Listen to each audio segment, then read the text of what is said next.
1, Part 2, Part 3, and Part 4. Now look at Part 1.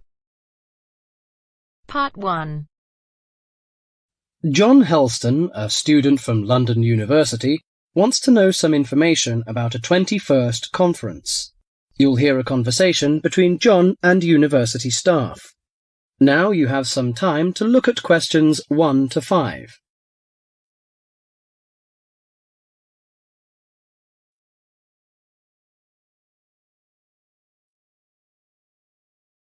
Listen carefully and answer questions 1 to 5.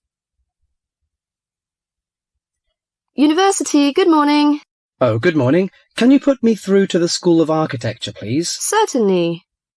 School of Architecture, Professor Dawson's office. Oh, good morning. I was wondering if you could give me some information about the forthcoming Architecture 21st Conference, dates, enrolment procedures, costs, that sort of thing. Certainly. When exactly is the conference? Well, the conference runs for 3 days, from the 18th to the 20th of October. 18th to 20th of October? Oh, good. I'll still be here then. And where exactly is it being held? Is it at the university, as in previous years? No, it's actually being held at the Pacific Hotel. We've rather outgrown the university conference facilities, so we've opted for this new venue. Right, Paradise Hotel. No, Pacific Hotel. Oh, right. And presumably we can get accommodation at the hotel? Yes, but you'll need to contact them direct to arrange that. I'll give you the number for hotel reservations. Have you got a pen ready? Yeah, go ahead. It's area code 07 and then 933 2233. Okay, and what's the registration fee? Individual fees are $300 for the 3 days or $120 a day if you only wanted to attend for 1 day. Are there any student concessions? Oh, sure. There's a 50% concession for students, and that's $150 for the 3 days or $60 a day. And am I too late to offer to give a talk? Oh, I'm pretty sure you've missed the deadline for that. Oh, really? But I've only just arrived here in Australia. Is there any way I could have a paper accepted? Well, you'd need to talk to Professor Dawson. He's the person organising the conference this year. I can put you through if you like. Oh, yes, please. That'd be great. Oh, and can I just check the spelling of his name? Is that Dawson? Yes, that's correct.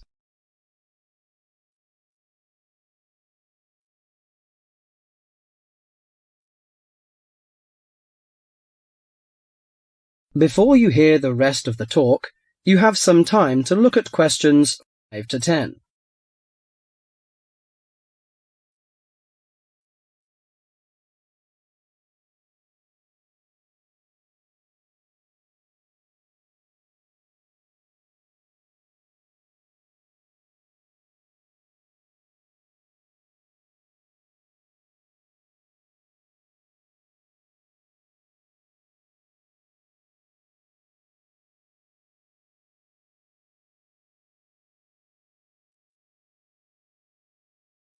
Now listen carefully and answer questions 6 to 10. Professor Dawson speaking. Oh, hello. My name is John Helston.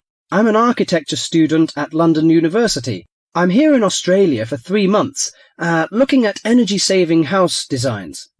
Right.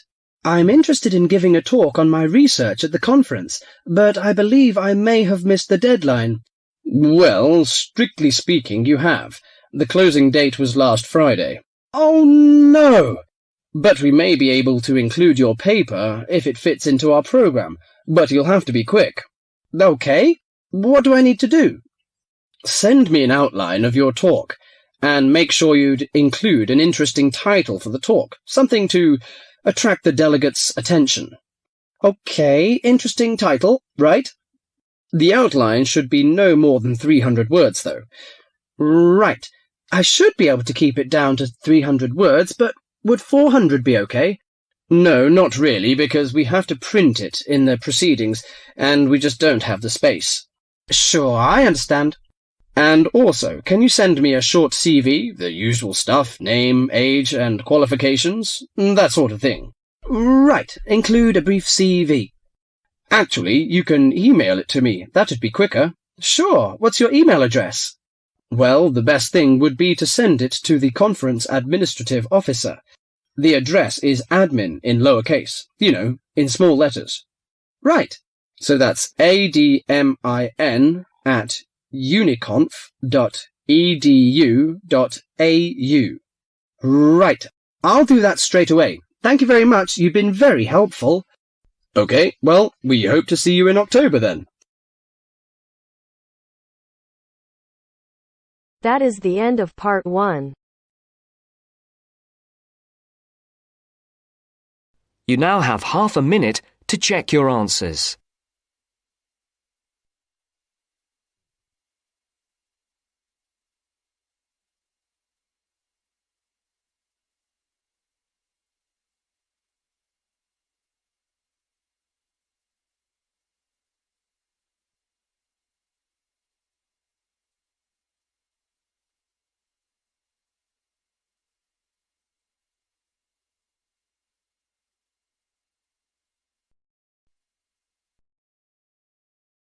Now turns to part 2.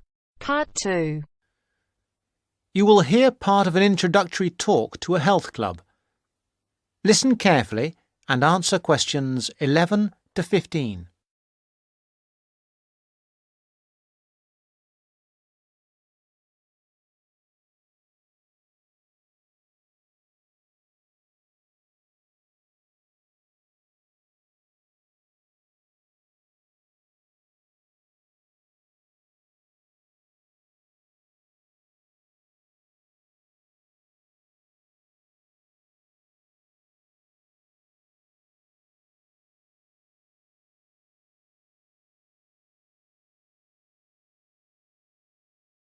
Good morning, everybody. I'd like to welcome you to Rose's Health Club, which is part of the nationwide Rose Group of Health and Fitness Centres. Today, I hope to tell you everything about the Glenfield Centre and the facilities it offers. First, have a look at the map of the centre I have put up here.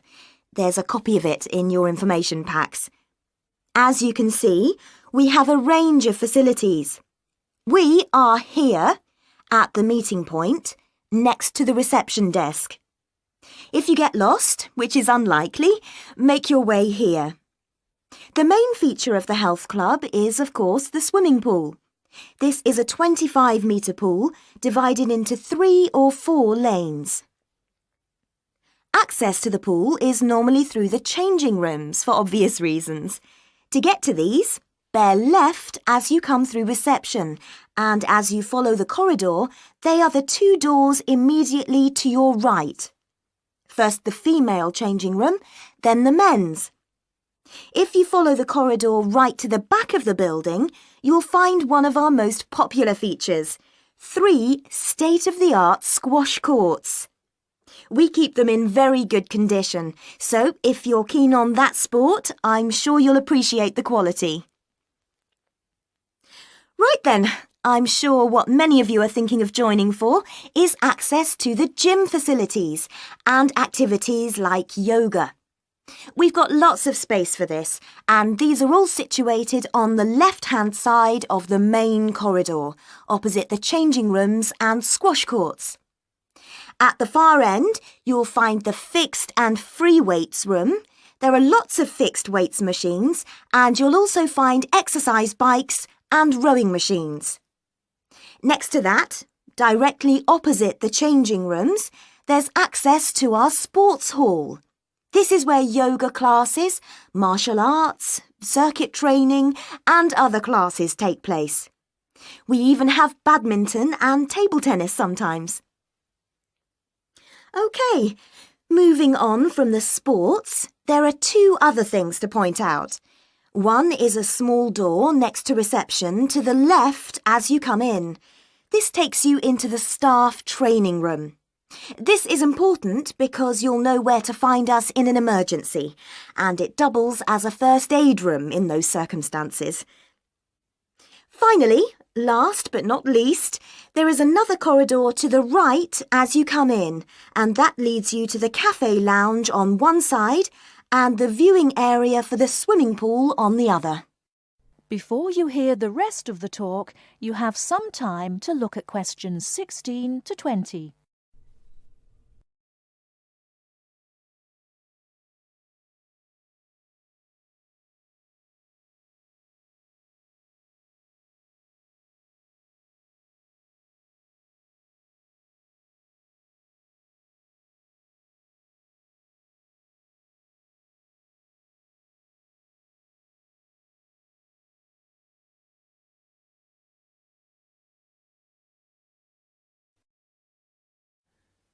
Now answer questions 16 to 20.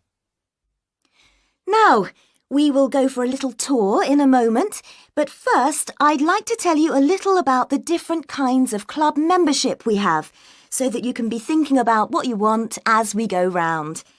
We first of all have the Anytime membership. Anytime is the complete go-as-you-please membership. This entitles you to full use of all the facilities during all opening hours, and we're open every day from 5 a.m. till midnight. This costs £850 per year, though there are some discounts which I will tell you about in a moment. Don't forget that the Rose Group is a nationwide group, and this membership also entitles you to the full use of the group's other 250 clubs around the country. The Free Time membership is an off-peak membership. This entitles you to use of the facilities between 10 a.m. in the morning and 3 p.m. in the afternoon. Also, you can use the facilities at any time at weekends. This costs £500. Note that you will still have access to a personal trainer under this membership scheme. Finally, a standard membership costs £400 and is a weekday membership really, especially suitable for retired people who can come during the week. There is also a children's membership scheme. Children can join this scheme if they are between 15 and 18 years old. Please note that children of less than 15 can't come to the club without an adult, and they can't take sessions on the sunbed. Not that young people usually want to use a sunbed anyway. The children's schemes are all half price, that is 50% for each child or young person in the scheme. People who live outside the area can have a discount of up to 50%, but this has to be arranged specially with the general manager. If that is of interest to any of you, let me know and I will fix up an appointment for you. Now, let's go on our tour. That is the end of part 2. You now have half a minute to check your answers.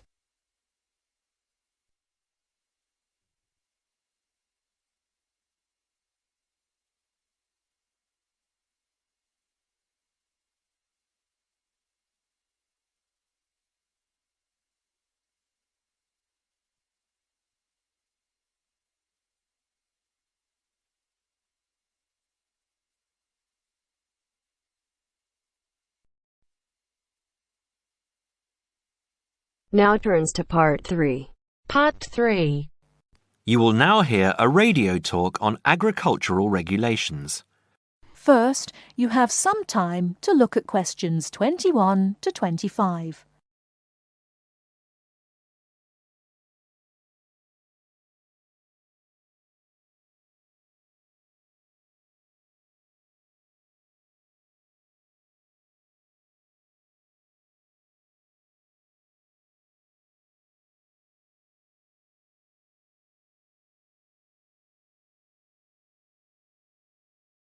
Now listen carefully and answer questions 21 to 25. Could there be clearer proof of the arrogance and indifference of those who are supposed to keep our food safe than the muzzling of John Verrill? Agriculture is a business, true, and businesses have to make money. But this shows how ministers and officials put the profits of the agriculture business before the well-being of the British people. Mr. Verrill, a pharmaceutical chemist, was appointed to represent consumers on one of the many committees that advise the government on food safety. When he tried to do his job, though, and wanted to warn ministers of a danger to children's health, he was refused permission to do so. The danger comes from hormones given to cattle in the USA and some other countries to make them grow faster. They speed up the animal's development to maturity, thus making meat production more profitable. There have, however, long been fears that the hormones have horrendous effects on the people who eat them, causing diseases as serious as cancer. Once these hormones were used on British cattle too, but over 20 years ago they were banned in Europe for being too dangerous. Indeed, so concerned is the European Union that it banned imports of hormone-fed beef years ago, much to the fury of the US government, which wants to sell it all over the world. Several years ago, the USA and Canada asked the World Trade Organization to declare the ban illegal and to punish Europe for failing to lift it. The WTO, with its long record of refusing to let environmental or safety concerns interfere with trade, agreed, imposing fines of more than $120 million a year on the EU for its refusal to back down. The British government now backs the Americans, claiming that there is no proof that hormone-fed beef does any harm. This is where Mr. Verrill comes in. He is very angry with the government, especially as their claim comes out just after a Danish study shows that growth hormones are 200 times more dangerous than was previously thought. Worried by these findings, Mr. Verrill spoke to government representatives, who did nothing. Before you hear the rest of the talk, you have some time to look at questions 26 to 30.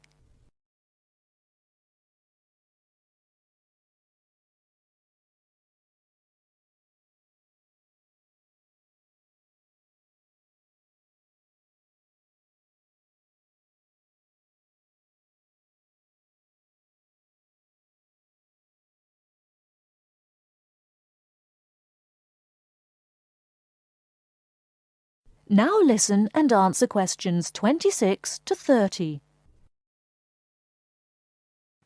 Not only that, but they have not been testing beef which is imported, which, by law, they are required to do. This directly affects the British public, as about 40% of the beef British people eat comes from abroad, supposedly from countries like Brazil, which does not allow the use of growth hormones. Brazilian beef is stocked by some British supermarkets and widely used in catering. Yet, when a Brazilian farm was recently visited by EU inspectors, a large stockpile of this banned substance was found. This is not the first food scandal we have had in our country. Take the present concern over a well-known chocolate company. Several months ago, the company found out that its sweets were contaminated with a rare form of salmonella, but they did nothing about it, leaving their sweets in the shops to be bought by the unsuspecting public. It was not until 5 months later, when several children had suffered food poisoning, that the chocolate bars were removed from the shelves. It makes you wonder how many other dangerous foods have been allowed onto our plates. That is the end of part 3. You now have half a minute to check your answers.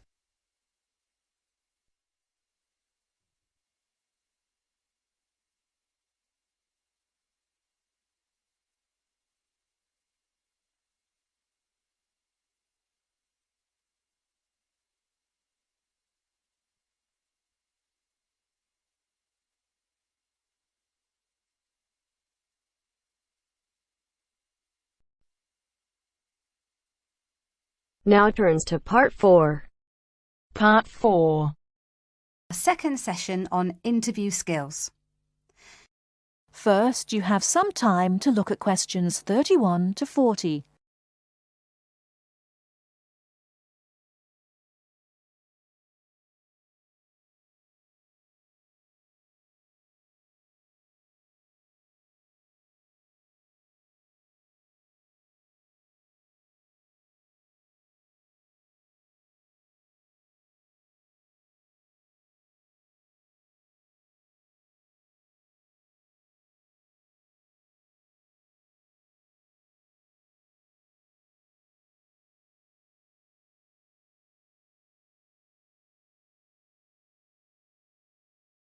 Now listen carefully and answer questions 31 to 40.